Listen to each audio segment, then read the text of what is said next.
नमस्कार दोस्तों, आप सभी का आपकी पसंदीदा पॉडकास्ट हॉरर ऑडियो में बहुत बहुत स्वागत है। मैं हूं आपके साथ आपका दोस्त अंधाराम बिश्नोई। दोस्तों, आज इस पॉडकास्ट में मैं आपको भानगढ़ के इतिहास के बारे में कहानी बताने जा रहा हूं। एक ऐसे किले की कहानी जहां स्थानीय लोगों के मुताबिक मानना है कि रात में बच्चों के रोने की आवाज़ें आती हैं। कुछ लोगों का तो यहाँ तक मानना है कि यहाँ पर रात में कई बार चूड़ी खनकने या चूड़ी टूटने जैसी आवाज़ें आती हैं। कुछ लोग यह भी मानते हैं कि जब रात को यहाँ पर पहुँचते हैं तो यहाँ पर कई तरह की अजीब तरह की दुर्गंध यहाँ पर आपको सूंघने को मिल सकती है। तो आखिर इस किले का रहस्य क्या है? आखिर इस किले का इतिहास क्या कहता है? आइए जानते हैं इस पॉडकास्ट में। इस किले का निर्माण आज से करीब 400 साल पहले यानी 17वीं शताब्दी में राजा माधो सिंह प्रथम के बेटे भगवंत दास ने करवाया था। और कहा जाता है कि इस किले के निर्माण के दौरान की किंवदंती भी इससे एक जुड़ी हुई है। वो मैं आपको बाद में बताऊंगा, लेकिन इससे पहले आपको कुछ और जानकारी दे देता हूँ। इस किले के 4 मुख्य दरवाजे हैं और इसके साथ ही यह किला वर्तमान में आज राजस्थान के अलवर जिले के सरिस्का नेशनल पार्क के एक छोर पर मौजूद है और ये किला पहाड़ियों से घिरा हुआ है और ये पहाड़ियां अरावली श्रृंखला की पहाड़ियां हैं। आखिर इस किले को भूतिया क्यों कहा जाता है? इससे जुड़ी हुई 2 किंवदंतियां हैं। पहली किंवदंती एक तांत्रिक और एक राजकुमारी से जुड़ी हुई है। दूसरी किंवदंती एक साधु और परिछाई से जुड़ी हुई है। पहले मैं आपको एक तांत्रिक और राजकुमारी से जुड़ी हुई किंवदंती बताता हूँ। राजकुमारी रत्नावती बहुत सुंदर हुआ करती थी। उसके चर्चे उस वक्त वहाँ के इलाकों में खूब थे उसकी सुंदरता के।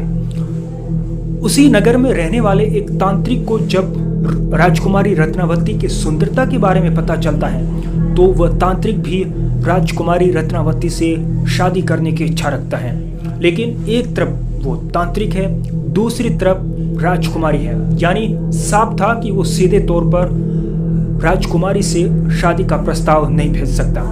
हालांकि इसके चर्चे ये भी थे कि राजकुमारी के पास शादी के लिए कई सारे प्रस्ताव आ रहे थे और वो एक एक कर सारे प्रस्तावों को ठुकरा रही थी। तांत्रिक अपना दिमाग लगाता है और वो ये पता करता है कि जो राजकुमारी की दासी उसके लिए इत्र जब लेने जाती है तो वो उस इत्र को मंत्रित कर देता है तांत्रिक अपनी तांत्रिक विद्या से। लेकिन इसके बारे में जानकारी राजकुमारी रत्नावती को लग जाती है। जैसे ही दासी उस इत्र को रत्नावती को देती है, लेकिन रत्नावती उस इत्र का इस्तेमाल नहीं करती है और वो उस इत्र को ऐसे ही फेंक देती है और वो शीशी पास ही एक पत्थर से लाकर टकराती है और पत्थर पर वो इत्र फैल जाता है।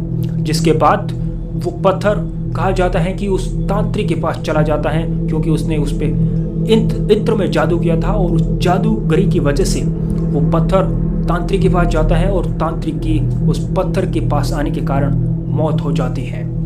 लेकिन जाते जाते तांत्रिक श्राप देके जाता है और वो कहता है कि आज के बाद यहाँ सब कुछ वीरान रहेगा और उस श्राप के कारण कहते हैं कि यहाँ सब कुछ वीरानी है।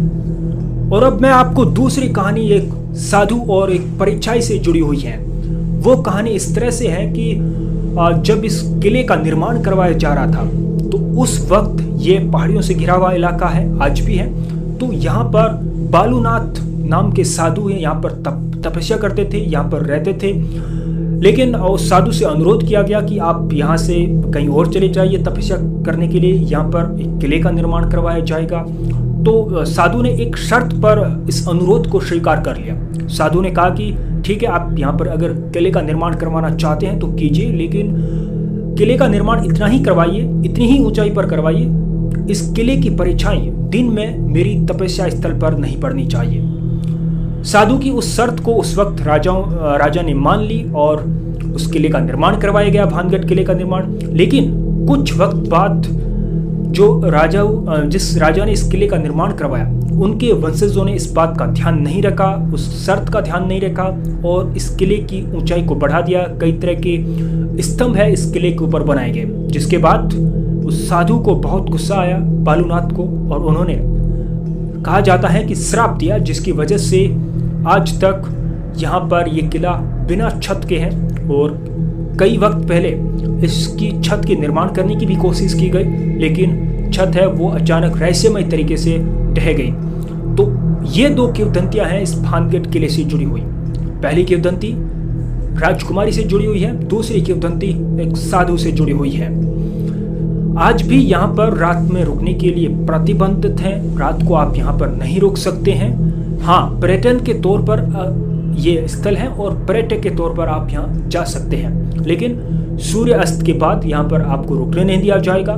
सूर्य उदय के बाद यहाँ पर आप जा सकते हैं। कहा जाता है कि आज भी यहाँ पर लोगों का मानना है, हालांकि कई तरह के वैज्ञानिक यहाँ पर इस तरह से जांचने के लिए भी आए कि क्या इस तरह की कोई नेगेटिव एनर्जी रहती है या फिर नहीं, तो उन्होंने यहाँ पर यह पाया कि यहाँ पर किसी तरह की नेगेटिव एनर्जी नहीं रहती है, ऐसा कहा जाता है। लेकिन लोगों का मानना है कि यहाँ पर आज भी अगर आप रात को जाओगे तो वहाँ आपको अजीब सी गतिविधियाँ वहाँ आपको महसूस होगी, वहाँ आपको अजीब सी दुर्गंध महसूस होगी, आपको अजीब तरह का माहौल वहाँ पर देखने को मिलेगा। आज की ये पॉडकास्ट की कहानी बस इतना ही। अगले हफ्ते एक नई पॉडकास्ट में एक नए वीरानी जगह के साथ, एक नई भूतिया जगह के साथ आपके साथ हाजिर होऊंगा, एक नई कहानी के साथ। तब तक के लिए मुझे इजाज़त दीजिए। नमस्कार।